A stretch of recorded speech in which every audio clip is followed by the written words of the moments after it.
नमस्कार, आप देख रहे हैं योगी अनकट। आज योगी अनकट के इस एपिसोड में मैं आपको बताऊंगी मेरठ से सामने आया एक ऐसा मामला अब सियासत और कानून व्यवस्था दोनों के लिहाज से सुर्खियों में है। एक मस्जिद के मौलाना के बेटे पर एक हिंदू युवती को अपने साथ ले जाने का आरोप लगा है। युवती के परिवार ने पुलिस से मदद की गुहार लगाई है और मामले की जांच की मांग की है। आरोप सामने आने के बाद सोशल मीडिया और राजनीतिक गलियारों में इसे लव जिहाद से जोड़कर देखा जा रहा है। हालांकि किसी भी मामले में अंतिम फैसला जांच और कानूनी प्रक्रिया के बाद ही तय होता है। अब उत्तर प्रदेश में योगी आदित्यनाथ सरकार पहले से ही धर्मांतरण और महिलाओं के खिलाफ अपराध से जुड़े मामलों में सख्त कार्रवाई की नीति को लेकर चल रही है। ऐसे में मेरठ का ये मामला एक बार फिर से बड़ा सवाल खड़ा कर रहा है कि अगर जांच में जबरन धर्मांतरण, धोखाधड़ी या किसी आपराधिक साजिश के आरोप सही पाए जाते हैं तो सरकार और पुलिस का अगला कदम क्या होगा। परिवार की शिकायत के बाद पुलिस मामले की जांच कर रही है और अब निगाहें कार्रवाई पर टिकी है। तो क्या इस मामले में भी योगी सरकार की जीरो टॉलरेंस नीति के तहत सख्त एक्शन देखने को मिलेगा? यही इस पूरे मामले का सबसे बड़ा सवाल है। तो चलिए बिना किसी काट छाट के जरा विस्तार से जानते हैं क्या है ये पूरा मामला।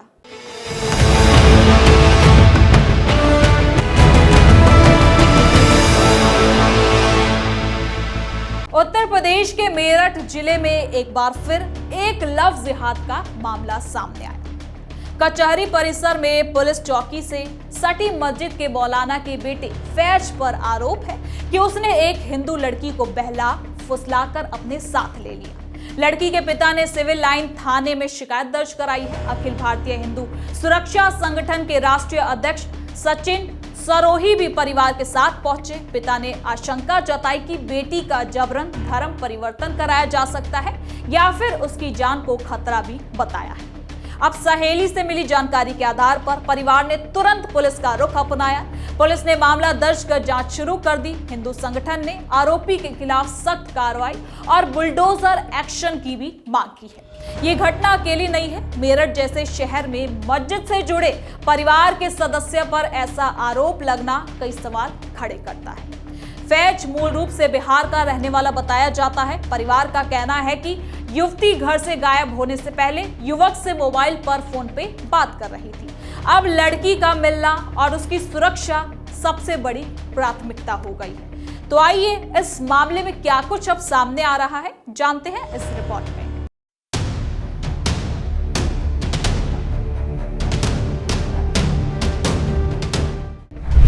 मेरठ में लव जिहाद का आरोप, मौलाना के बेटे पर गंभीर आरोप, हिंदू लड़की को ले जाने का आरोप, परिवार ने पुलिस से लगाई गुहार, लव जिहाद पर फिर गरमाई बहस, योगी सरकार के एक्शन पर नजर, क्या अब होगा सख्त एक्शन? हिंदू समाज की लड़कियों को निशाना बनाने का सिलसिला पिछले कई सालों से चर्चा में है।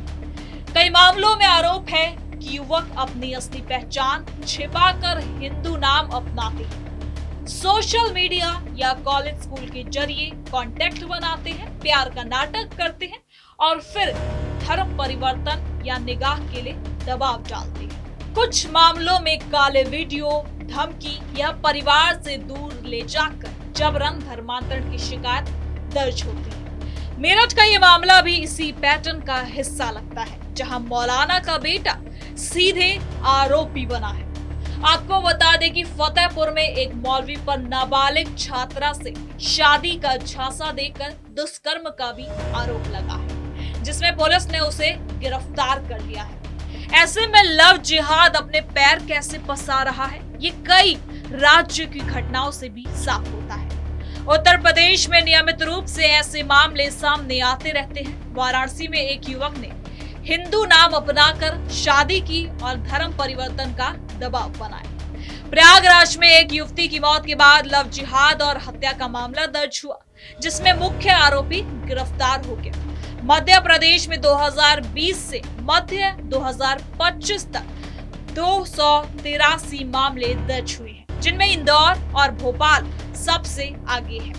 कई पीड़िताएं नाबालिग थी। हरियाणा के सोनीपत में एक युवक ने हिंदू नाम बताकर युवती से निकाह कर लिया। महाराष्ट्र के उल्लासनगर में एक महिला ने आरोप लगाया कि पति ने हिंदू पहचान छिपाई, बिहार ले जाकर जबरन निकाह कराया और धर्म बदलने का दबाव डाला।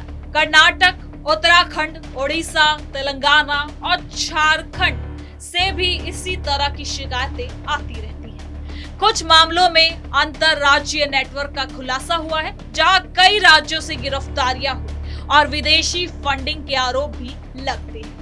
ये मामले सिर्फ व्यक्तिगत प्रेम कहानियां नहीं माने जा रहे। कई शिकायतों में पहचान छिपाने, धोखाधड़ी, ब्लैकमेल और जबरन धर्मांतरण के तत्व भी शामिल हैं। सोशल मीडिया और ऑनलाइन प्लेटफॉर्म ने कॉन्टेक्ट आसान बना दिया है। कुछ रिपोर्ट्स में संगठित तरीके से लड़कियों को निशाना बनाने और ट्रांसफॉर्मेशन के लिए मन मुताबिक इंसेंटिव दिए जाने के आरोप भी सामने आए हैं।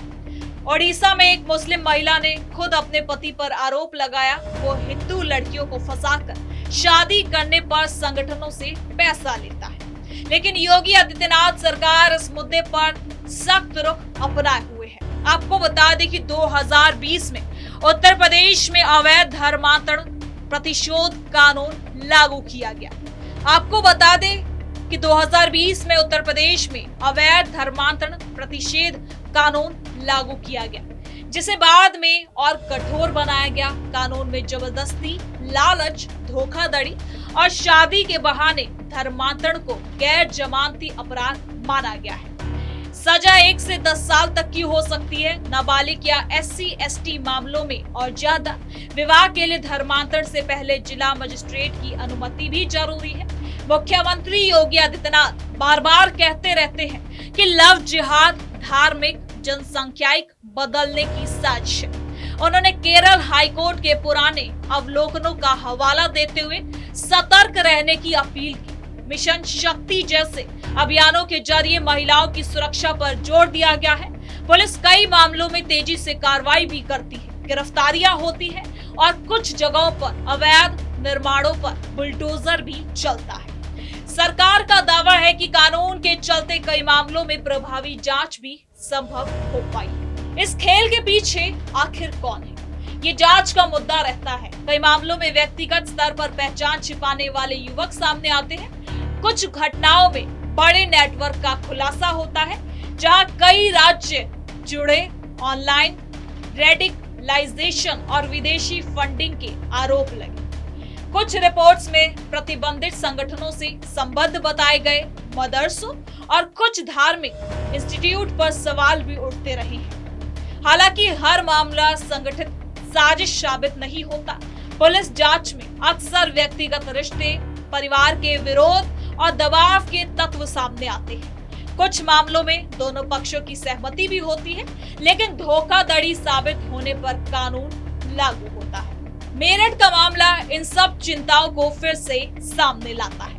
युवती की सुरक्षा बरामदगी सबसे ज्यादा जरूरी है। परिवार और संगठनों की मांग है कि आरोपी पर सख्त कार्रवाई हो।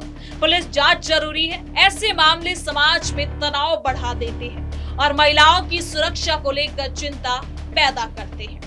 हिंदू समाज में जागरूकता बढ़ रही है। परिवार अपनी बेटियों को सोशल मीडिया और अजनबियों से सतर्क रहने की सलाह भी देते हैं। सरकार कानून और प्रशासनिक मशीनरी के जरिए कार्रवाई कर रही है, लेकिन जमीनी स्तर पर रोकथाम के लिए सामाजिक स्तर पर भी प्रयास जरूरी है। अब देखने वाली बात होगी कि इस मामले में क्या कुछ खुलासे होते हैं, क्या उस युवक को गिरफ्तार किया जाता है और क्या युवती सामने आती है और क्या ये वाकई लव जिहाद है। इस पर अब नजरें टिकी। लव जिहाद जैसे आरोपों वाले मामलों की संख्या अलग अलग राज्य में दर्ज होती रहती है। उत्तर प्रदेश, मध्य प्रदेश, हरियाणा, महाराष्ट्र समेत कई जगहों से शिकायतें आती हैं। कुछ में नाबालिग लड़कियां शामिल होती हैं, कुछ में बड़ी युवतियां। पैटर्न अक्सर एक जैसा दिखता है, पहचान छिपाना, इमोशनल ब्लैकमेल, फिर दबाव। लेकिन योगी सरकार का एंटी कन्वर्जन लॉ और जीरो टॉलरेंस का रुख इन मामलों में तेजी लाता है। कई आरोपी गिरफ्तार हो चुके हैं, कुछ मामलों में सजा भी हुई है, फिर भी नई घटनाएं सामने आ रही है। इस पूरे मुद्दे में सबसे जरूरी पीड़िता की सुरक्षा और सही जांच है। मेरठ में फैज के खिलाफ दर्ज मुकदमे की जांच अगर तेजी से आगे बढ़ती है और युवती सुरक्षित घर लौटती है तो परिवार को राहत मिलेगी। साथ ही समाज को सतर्क रहना होगा कि कोई भी युवती धोखे का शिकार ना हो सके। कानून का सही से लागू होना, परिवार की जागरूकता और पुलिस की एक्टिवनेस ही इस समस्या से निपटने का रास्ता है। मेरठ की ये घटना फिर याद दिलाती है कि सतर्कता और सख्ती दोनों कितनी ज्यादा जरूरी है। तो फिलहाल के लिए योगी अनकट में इतना ही। देखते रहिए कैपिटल टीवी उत्तर प्रदेश। कल फिर मिलेंगे नई खबर के साथ। धन्यवाद।